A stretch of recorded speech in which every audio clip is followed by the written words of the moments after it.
column, and he would dearly love to pick up another one soon after. Wickets tend to happen at this stage of a test match in clumps.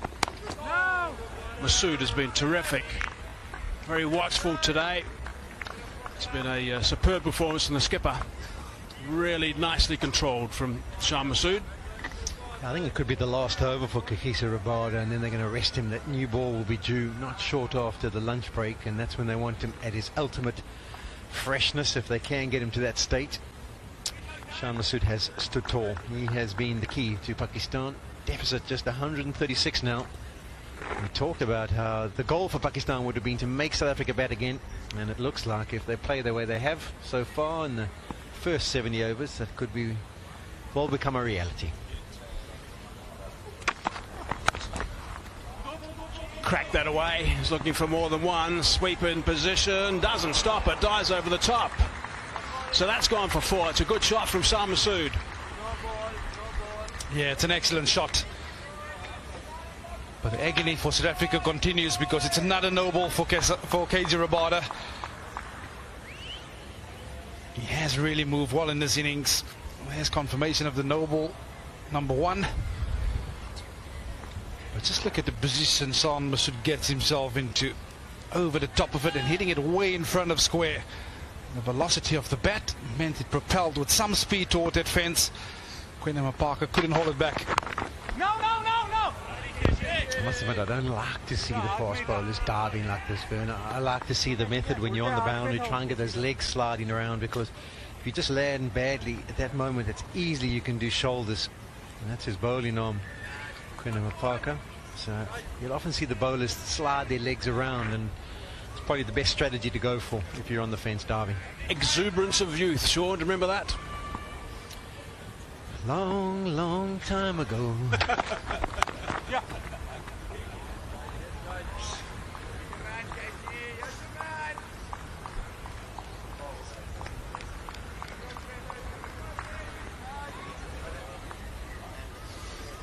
Chipping away, trail of 100, or trail by, I should say, 130 now. Batsman to come, Mohammad Rizwan, Solomon and Aga Ali Aga. Yeah, you look at the workloads from a South African point of view. KG into his 17th over, Jansen 16, Mulder only the 5, Parker 6. That's often when you pick a youngster, not quite sure what you're going to get from him.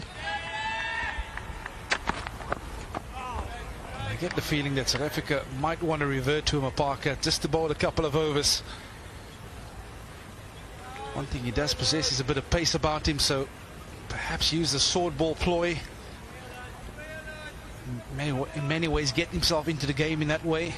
Also, the ball seems to be tailing a little bit, maybe a reverse, so it might be a nice time for him to come and try and get the ball to shape back at the left-handers. See if he can target the stumps with a bit of a skiddy kind of action that he possesses.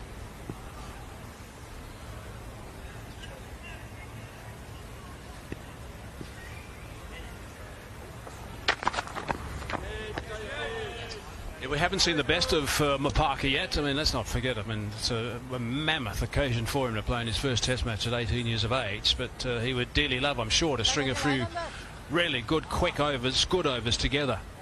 That would do wonders for him.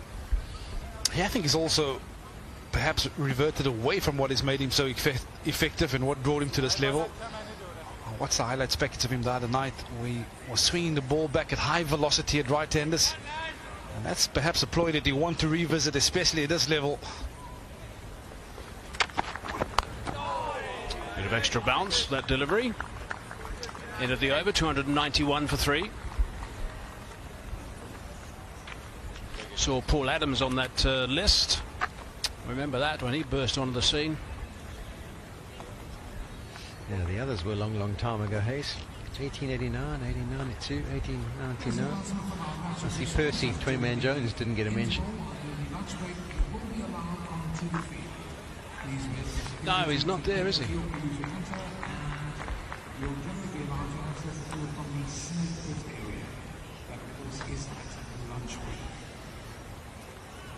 I remember I did a masterclass one test match in Port Elizabeth, actually, with Paul Adams, and he was saying He was telling the story about his brother was playing for a club side and took him down to the nets as well. He wanted to have a bit of a bowl and have a bit of fun at the nets, so a couple of years younger than his brother.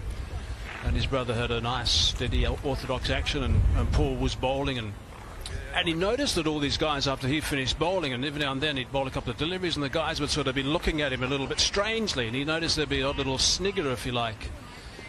And he was a bit confused about all this, and he didn't know what was going on. So he actually, at some stage, after a few weeks, actually went to his brother and he said, "So what's all this? What's happening?" And his brother didn't say anything at that stage, but what he did do is he took a camera down to the nets, to the next net session, and videotaped Paul Adams bowling. And when Paul saw the footage that his brother had captured of him bowling, he could not believe it. Paul Adams thought he had an orthodox bowling action. I'll add to that story. Good call this, I think. Aidan Markham, 2 left-handers at the crease, give him a couple of overs. The other thing was the Gogi, when we said to him, when you bowl seam up, he said, "No, when I bowl seam up, I bowl orthodox." So we said, "What do you mean?" He said, "No, if I charge in and bowl seam up, I'll bowl orthodox." So we said, "Okay, well, here's the ball, have a go." Sure as nice. He gave the full normal Gogi. He's like, "Gogs, how can you think your head stays upright when you bowl seam up?" And he also had to see the footage just to convince him that he still didn't stay upright even when he tried to bowl quick. Sean Pollock, when you come from the Cape Flats, everything is orthodox. Good on him. He played very well against Australia, that's for sure, Paul, when he burst onto the scene. Markram now. Interesting to see if a change of pace. I think Markram should be a lot quicker through the air than Keshav Maharaj has been, and whether that creates a little bit of a difference. He's got those little footholds to work into, so you'd expect him to come slightly wider on the crease and try and get it to land in the rough.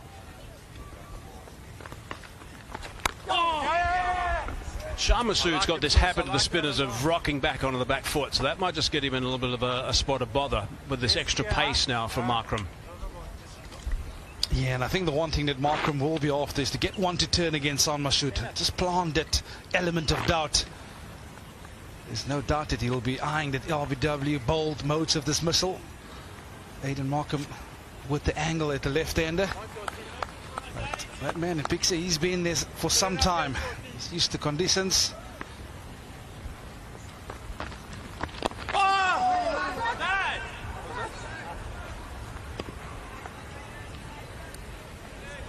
More hopeful than anything else. South Africa were hoping that it hit the pad first before making contact with the bat.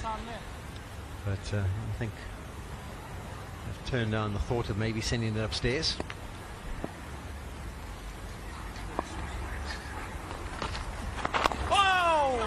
Nice and full again, trying to sneak under that bat.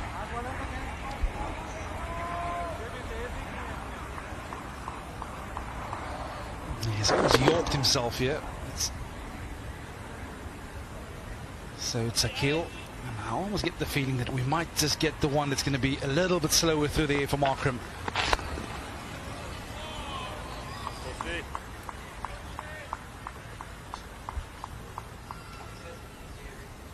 Yeah, that one just a touch slower. The variation that he was